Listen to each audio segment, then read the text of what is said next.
पिछले बीते 10 साल में भाजपा की हरकतें देखकर समझ आने लगा है कि क्यों सरदार वल्लभ भाई पटेल ने इस संस्था पर प्रतिबंध लगाया था। भाजपा देश की सबसे करप्ट, इनकॉम्पिटेंट और दो मुंही सरकार है। भाजपा का सबसे बड़ा डर है ईमानदारी, जो आम आदमी पार्टी का सबसे बड़ा हथियार है, जिसकी सजा अरविंद केजरीवाल जी को मिल रही है। आज का जागरूक नागरिक ये जानता है कि जो सरकार साल दर साल जन कल्याण सुविधाएं देने के बाद भी एक मुनाफे का बजट पेश करती हो, अपनी जेबें ना भरती हो, वो एक ईमानदार सरकार है।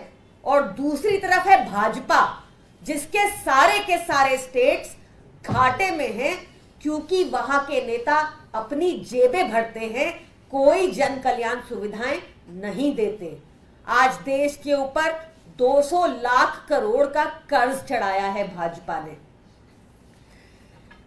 भ्रष्टाचारी जुमला पार्टी, इसका सबसे बड़ा इंडिपेंडेंट इंडिया, स्वतंत्र भारत का सबसे बड़ा स्कैम है इलेक्टोरल बॉन्ड स्कैम।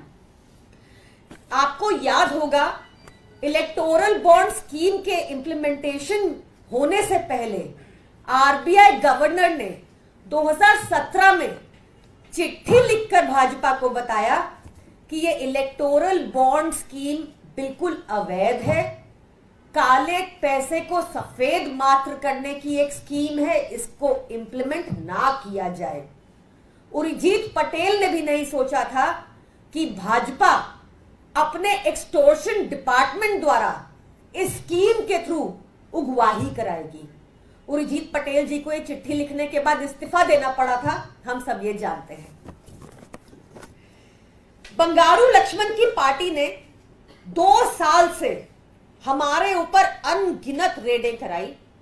आज सत्येंद्र जैन जी, मनीष सिसोदिया जी, संजय सिंह जी और हमारे नेता अरविंद केजरीवाल जी जेल में हैं, जब चवन्नी की रिकवरी भी नहीं हुई किसी से इतनी रेडों के बाद।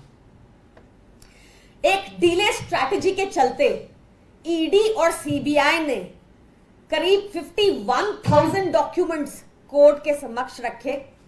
458 विटनेसेस को एग्जामिन कर लिया जा चुका है। ये सब डिले करने की स्ट्रैटेजी थी, इतने सारे कागज तोड़ देना। और इन सबको एग्जामिन करने के बाद 4 ऐसी जगहें हैं जहां पे अरविंद केजरीवाल जी का नाम आता है। पहली, सी अरविंद, जो मनीष सिसोदिया जी के सेक्रेटरी रहे, उन्होंने कहा कि अरविंद केजरीवाल जी की प्रेजेंस में उन्होंने मनीष सिसोदिया जी को डॉक्यूमेंट्स दिए थे। क्या ये सफिशिएंट रीजन है एक सिटिंग मुख्यमंत्री को गिरफ्तार करने के लिए? दूसरी और तीसरी स्टेटमेंट थोड़ी ओवरलैपिंग है, क्योंकि एक पिता और बेटे की है। एमएसआर, जो उस समय जगन रेड्डी की पार्टी के मेंबर ऑफ पार्लियामेंट थे, उनकी स्टेटमेंट है कि वो अरविंद केजरीवाल जी से मिलने आए थे। हाँ, मिलने आए थे। वो इसलिए मिलने आए थे क्योंकि वो चाहते थे कि दिल्ली में एक फैमिली ट्रस्ट के लिए उनको जमीन अलॉट हो। जमीन अरविंद केजरीवाल जी ने बताया कि लैंड, जमीन दिल्ली में केंद्र सरकार के अधीन है, तो वो एक चिट्ठी बना दे जो अरविंद केजरीवाल जी एलजी को फॉरवर्ड कर देंगे। इसके उपरांत ईडी उनके घर पहुंच जाती है। ईडी कहती है बताओ मिले थे कि नहीं? वो कहते हैं हाँ मिले थे। बताओ इसलिए मिले थे, तुम शराब ड्राफ्ट करने के लिए, शराब घोटाले, एक्साइज पॉलिसी के बनाने के लिए, पैसे देने के लिए। वो लगातार मना करते रहे। 2 स्टेटमेंट दी उन्होंने, लगातार मना किया। उसके उपरांत 10 फरवरी 2023 को उनके बेटे राघव रेड्डी को उठा लिया जाता है, ईडी द्वारा गिरफ्तारी हो जाती है। 5 महीने वो जेल में रहते हैं। इस 5 महीने में ये भी स्टेटमेंट पे स्टेटमेंट देते हैं, और कहीं भी ना राघव रेड्डी ना ही उनके पिता मगुंता रेड्डी कोई बयान देते हैं अरविंद केजरीवाल जी के खिलाफ। फाइनली 16 जुलाई को बहुत प्रताड़ना के बाद ये स्टेटमेंट देते हैं राघव रेड्डी, और बेटे के मुंह में एमएसआरबी स्टेटमेंट देते हैं, जिस वजह से 18 जुलाई 2023 को फाइनली राघव रेड्डी को जेल से छोड़ा जाता है। चौथी स्टेटमेंट है पी शरथ रेड्डी, जिन्होंने 9 स्टेटमेंट दी टोटल। 9 स्टेटमेंट में कहीं भी अरविंद केजरीवाल जी का नाम नहीं लिया। फिर उनके आगे शर्त रखी गई, जब उनको 6-8 महीने हो गए जेल को, उनके आगे शर्त रखी गई 60 करोड़ रुपया दो और अरविंद केजरीवाल के खिलाफ स्टेटमेंट दो, तब जाकर वो सरकारी गवाह बने, तब जाकर उनकी बेल हुई। ईडी ने उनकी बेल पर कोई आपत्ति नहीं जताई, कमर दर्द के रीजन पे उनकी बेल हो जाती है। ये 60 करोड़ एक्सटॉर्शन डिपार्टमेंट ने इलेक्टोरल बॉन्ड के माध्यम से भाजपा को पहुंचाए।